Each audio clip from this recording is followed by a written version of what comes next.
the Lamb opened the third seal, I heard the third living creature say, "Come." I looked, and there before me was a black horse. Its rider was holding a pair of scales in his hand.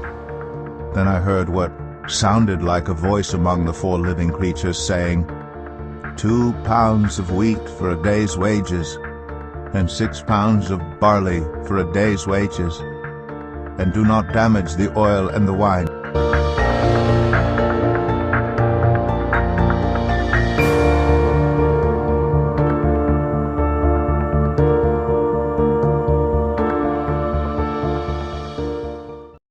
This to make sure that you're well stocked with Resources. food and stuff like that, and prepared, because they're letting you know that there's going to be a food shortage, because they're going to say, look, we had a bit of a drought, the crops weren't what they were, and we're actually cutting into our resources or our stock. Yeah.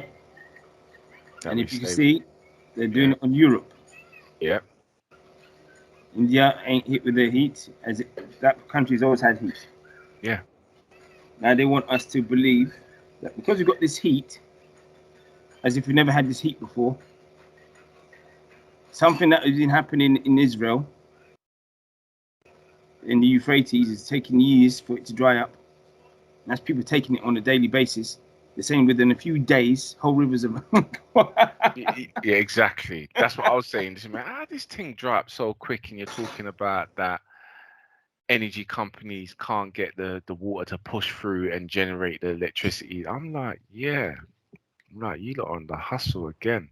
Because I just thought dried up, and this place dried up, and their riverbanks, because before that, during the pandemic, they were talking about wildlife is coming back.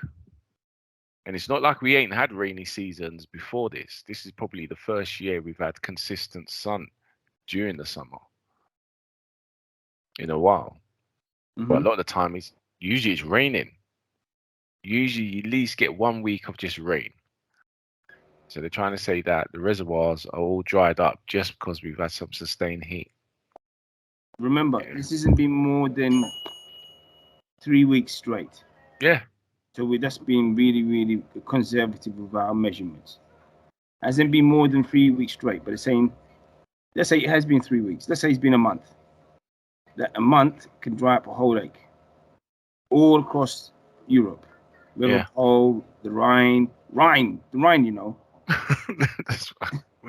Within a month, it's gone. So they're telling me that they never clocked by that time. Look, the water's going down drastically. Because they tried to show us a fish that has been dead for time, that died because of this. Yeah, they're digging up World War II bombs and all this business. You see? And this is what, I'm trying. It's the deception that's bad. Not even, let's say it was the HARP technology. Yeah? Then at least that would be something. Yeah. But we know that's not it. We know that they're lying.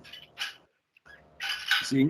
Because I know the Thames isn't as, from what I know, isn't as big as the Rhine. So why isn't the Thames dried up? You see, because what gets me is that you don't understand that rivers are linked to the sea. You see? And what the sun is doing, it has been doing, what it's doing in Europe is been doing this in Africa, in Asia for a very long time.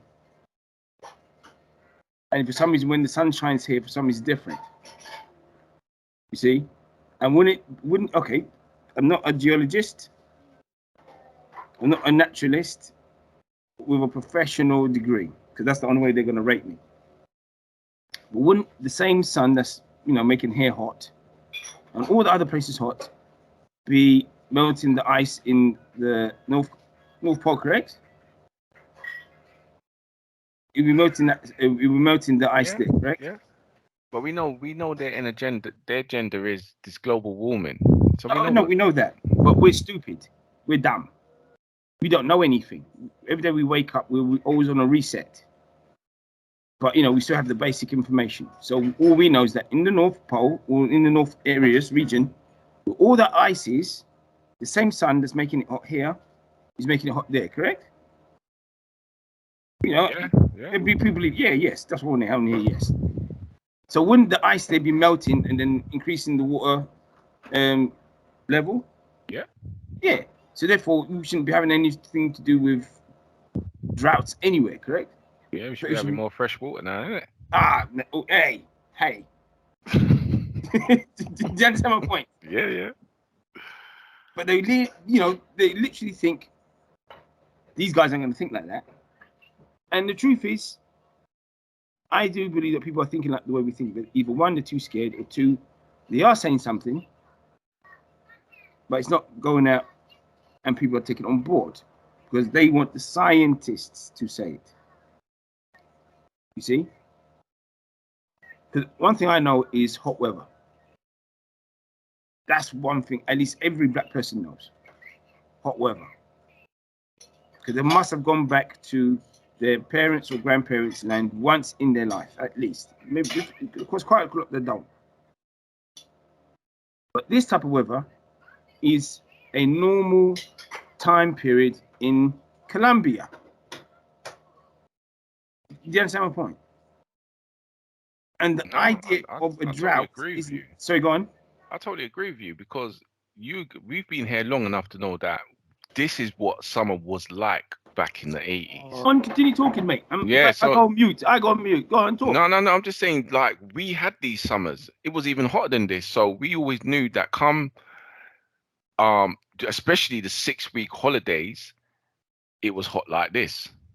Because that's what even someone mentioned it to me the other day, saying like this summer is like what we used to get when we knew kids break up from school. It was going to be a period of time where it would be warm throughout the whole of July and August, and then it'll start changing mid-September. But this was the norm. This was the norm. So this ain't nothing new, especially in the UK. Okay. Remember the time I told you that there was times it was so hot, and this was on ITV News, and they'll show film of it, that people were able to fry eggs on the pavement and on the top of their cars. But the news said, please don't do that because of hygiene and we literally see the eggs cooking like that. Yep, you told me about that, and then you got into Tony Blair saying don't touch the water because it's good. There's a drought.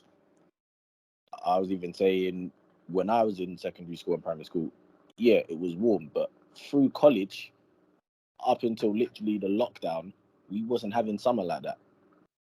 Up until that lockdown, because that lockdown, even more than now, was the most consistent summer that we've had during pure lockdown. Last year wasn't as good. This year has technically been better overall, but the heat is still a different kind of heat. Like today is warm, it's not humid. The other days when we had the heat wave, it was humid like no one's business. It didn't just feel like heat. There was that artificial something else. But everything you said, yeah, you told me. Yep. And that's the thing. Because you can see now the plan that these guys have been doing from day one. For all those years when they didn't give us the sun.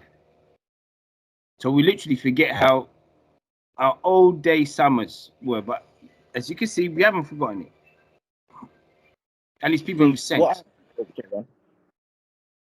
Yeah, I mean, the delusion of some of our people as well. I mean, because not everyone knows. I mean, they do say, oh, yeah, we've got this artificial sun and all sorts.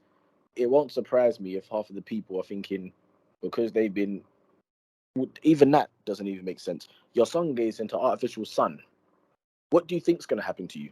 Because everyone's like, oh, the sun's out. Like, they think it's natural.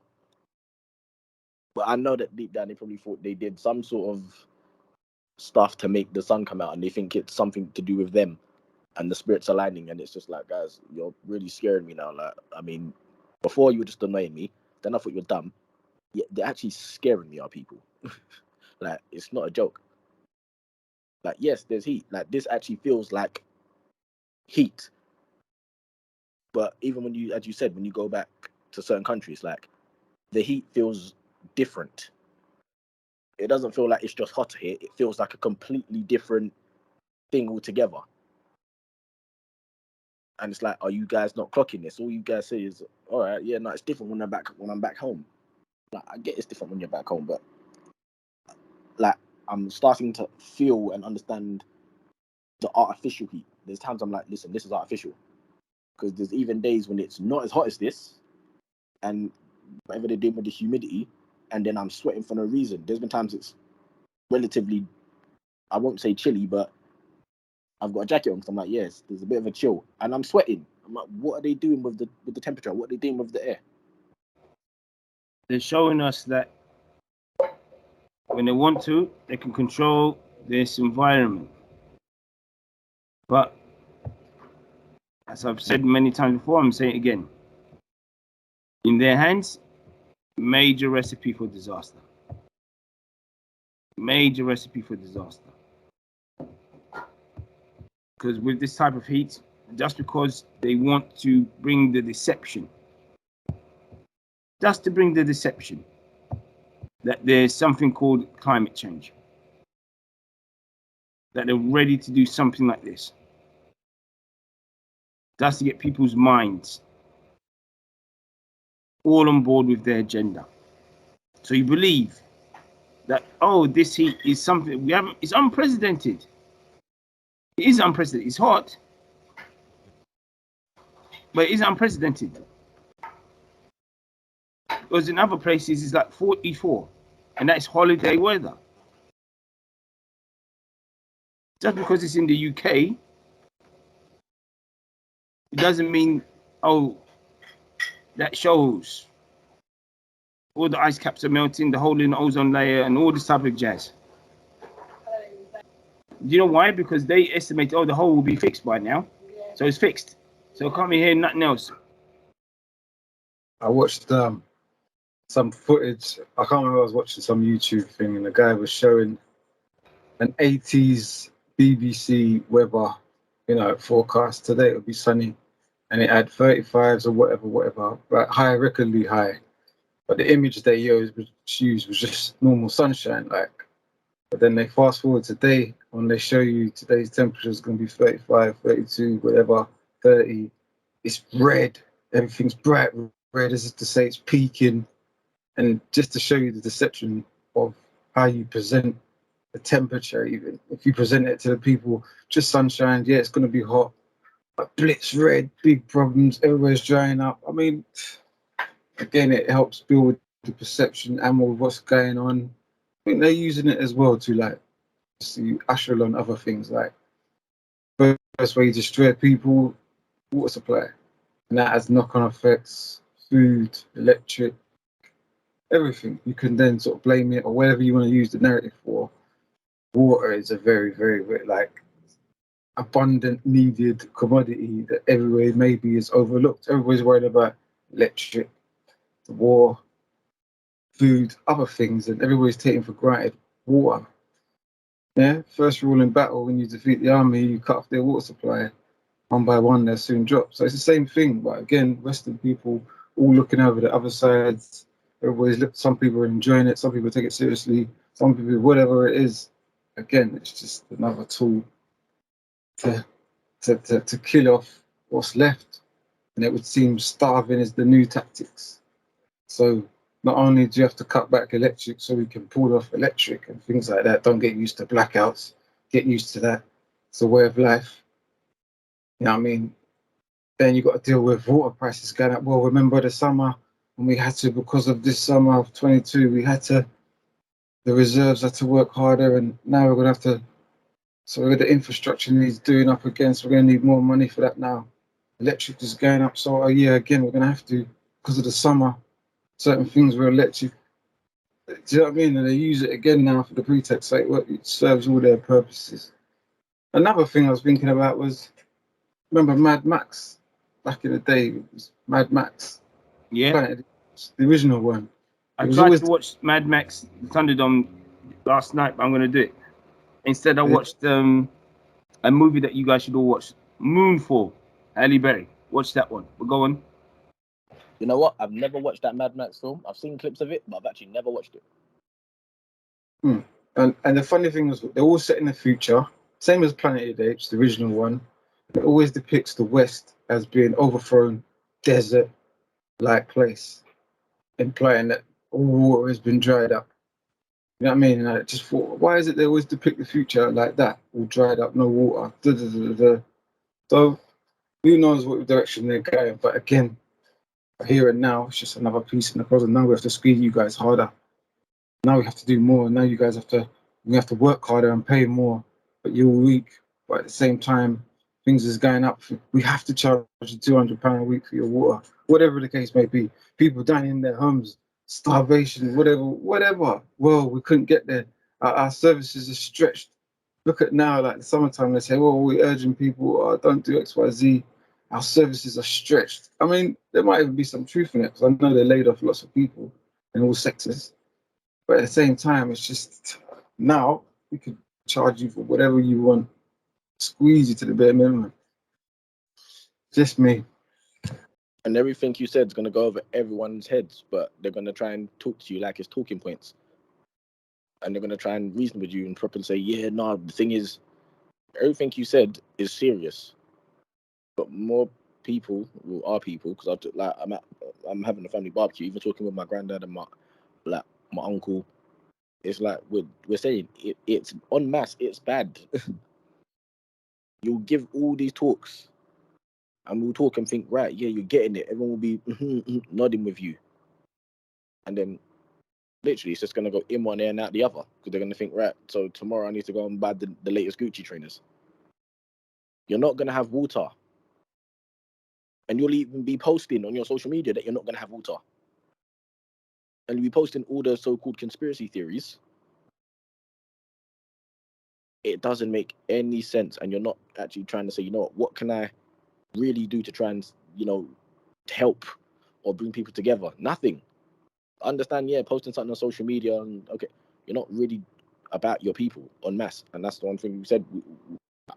There's nothing much more I can say on that note.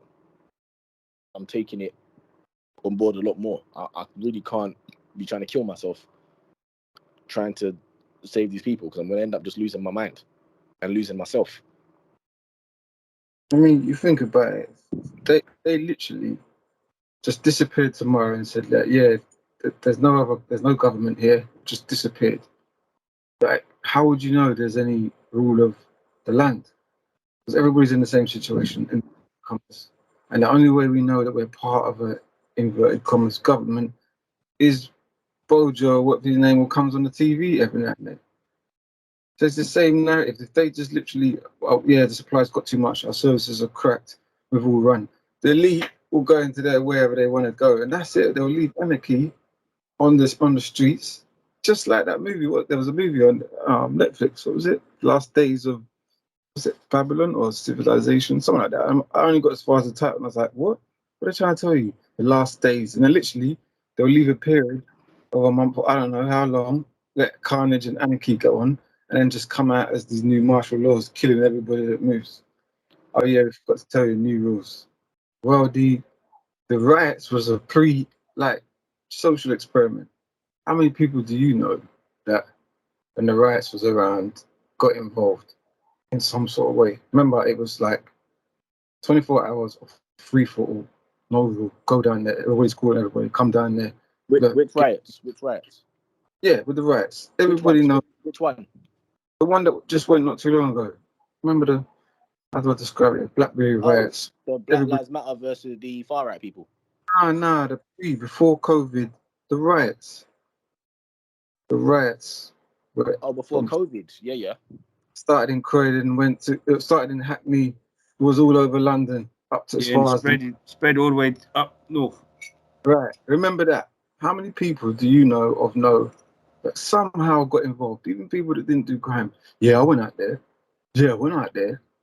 That's the little social experiment that says if we took away the rulership of law, where's the first place they'd go? Actually, I'm going down to my town centre, I'm going to XYZ. That's what everybody thought, right? So that was the social experiment. If we stepped away X amount of time, first place they would attack was shops. What then if they said the same experiment and said we take away the rulership of law, but there is no shops, whatever way, I don't know, they're boarded up, you can't get to them, whatever. What then would they attack? Would they attack them, their home environments and stuff? Just like America, social experiment. When the riots is, I think they went for the businesses. I don't know if they went as far as trashing their homes. I don't know. People just took to the street and were whatever. They need something to throw something at, right? So I think I'd probably say it was shops and goods. After that, it would be parliaments and places of office. Yeah. So again, they're social experiments. When they take the rulership of law, what will the people do? And it's only a matter of time before they start attacking one another. Not only blacks, just Westerners, because everybody automatically goes back to I've got to eat. I've got to eat. Everybody goes back to that narrative, and that's dog eat dog. And that's when you can see the Mad Max and all that. I watched Look at Eli the other day, the Mad Max environment where they're just mercenaries and they might team up as groups, but they just go in as killers, wipe everything out, take what we want and go. And that's groups of normal people. So when you see the Americans doing Afghanistan, kicking down a door and doing exactly that, people on the road would do the same thing, white and black. So they're all social, these are all social twists. So we don't have to squeeze the people. Let's squeeze them in this way. And the easiest way you squeeze Westerners, take away their treats. So used to treats, free education, free this, free that, free food, service. Where's this? Why don't I get my service on time? We're sport with service. So the easiest way to hurt overprivileged children, take away their privileges. Strip them right back to the bare minimum and they'll think, you know what I mean? Then you see so people turn. Again, media's pumped this in your head. How many times has rappers tell you, well, I didn't grow up with no food, so I gotta go out there and eat. And that's what everybody grows up with. That's what all black people grow up with. Again, another social experiment. In women, what would you do if your back's against the wall and you had to provide for your child? What would you do? Some women would turn around and tell you, well, I'd have to get creative. Some women would turn around and I'm going to use what I've got to get what I've got to give to my son. And there again, you could go off into tangents on those arguments.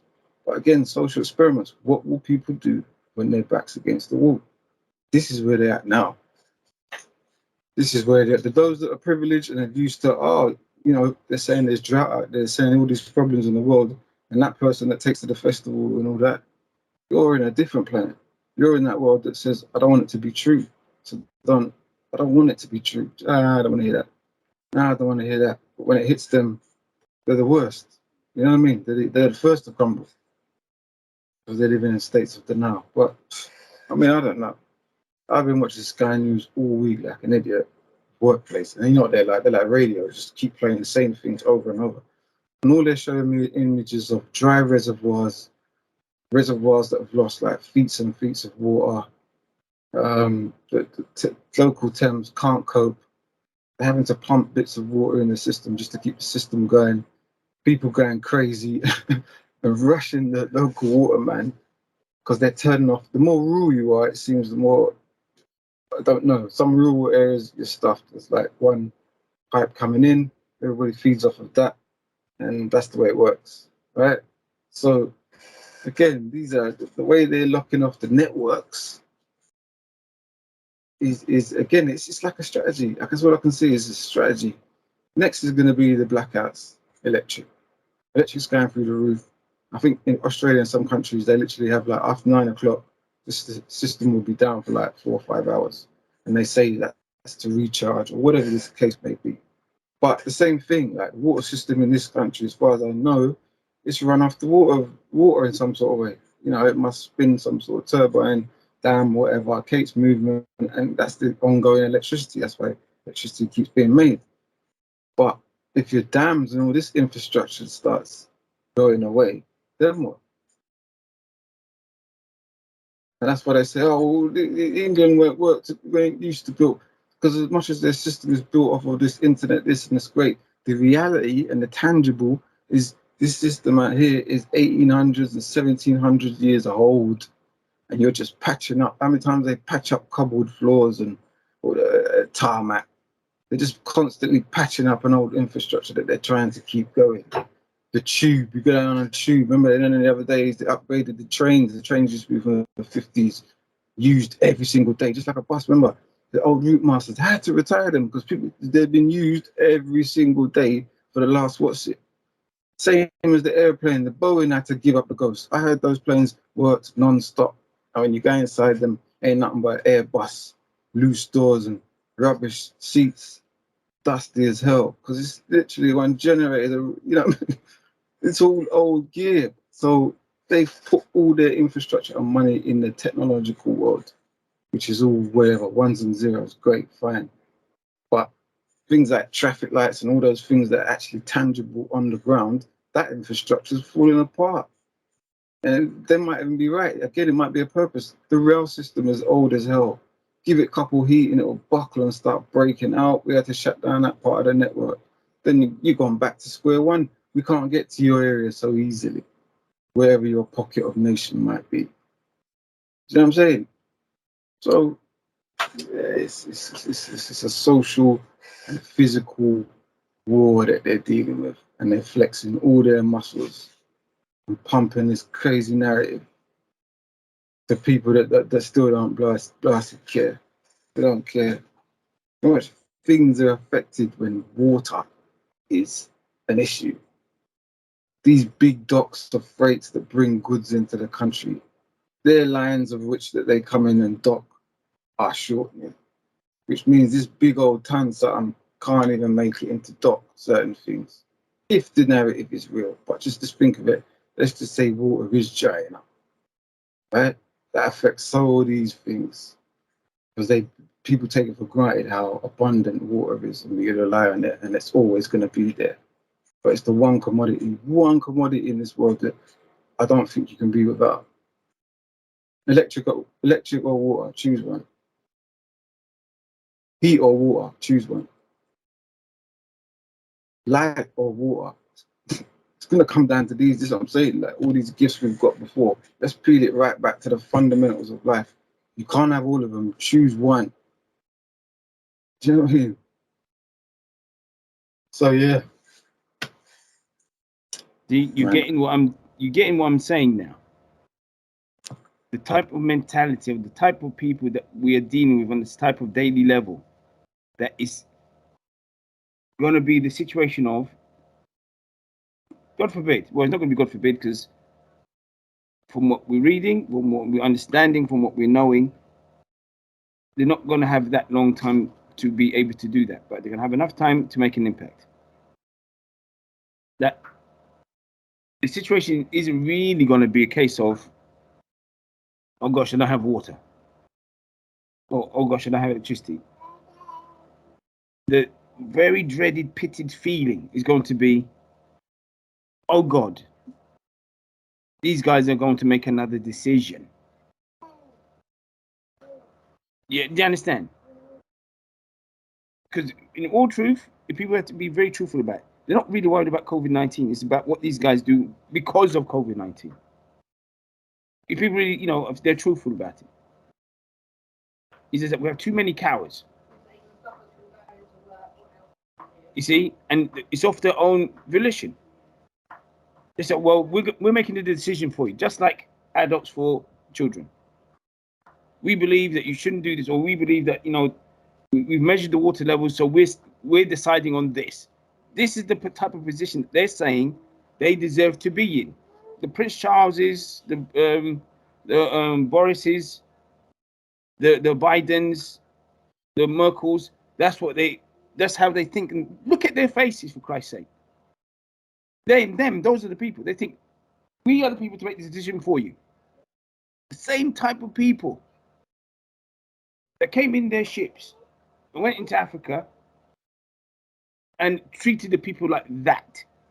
This is why I kept on saying earlier. Now let's stop saying it. If the European people saw this, and when they saw it, they saw that this is the epitome of the rottenness soul, and my nation shouldn't be like this, I must fight against it, then they wouldn't be in this position as we speak. But they agreed. Why? Because they believed, and also they wanted a piece of the action. You see? Now, yes, they got it now. Now they're complaining. You see? Now they're complaining. That's the mentality. So that's like what's happening in Africa, and it's still happening up to now. That people far, far away, and you hardly ever meet them. They come once in a while. We start making very horrendous decisions. And where you are, you're thinking, but why do this? Because you can't see any sense in what they're doing. This is what Europe is tasting now, properly, in the last 2.5 years. Because they thought everything's all about politics, everything's all about legislations and all this type of thing. Because they thought, look at what we've carved out of society and antiquity. And very proud of yourselves. When people tell you that this was a rotten way of living, you don't want to believe it. You said, don't insult our ways and our tradition. Look what we've done for mankind. Now, the so-called society, system, structure, whatever, now is turned against you. Now you don't like it. It doesn't taste so sweet no more. You see? Bring back England. England has been like this from the very beginning. It hasn't changed. It wasn't better than before. Jesus answered, "Watch out that no one deceives you. For many will come in my name, claiming, 'I am the Messiah,' and will deceive many. You will hear of wars and rumors of wars, but see to it that you are not alarmed. Such things must happen, but the end is still to come. Nation will rise against nation, and kingdom against kingdom. There will be famines and earthquakes in various places. All these are the beginning of birth pains. Then you will be handed over to be persecuted and put to death, and you will be hated by all nations because of me. At that time many will turn away from the faith and will betray and hate each other. And many false prophets will appear and deceive many people. Because of the increase of wickedness, the love of most will grow cold. But the one who stands firm to the end will be saved. And this gospel of the kingdom will be preached in the whole world as a testimony to all nations, and then the end will come.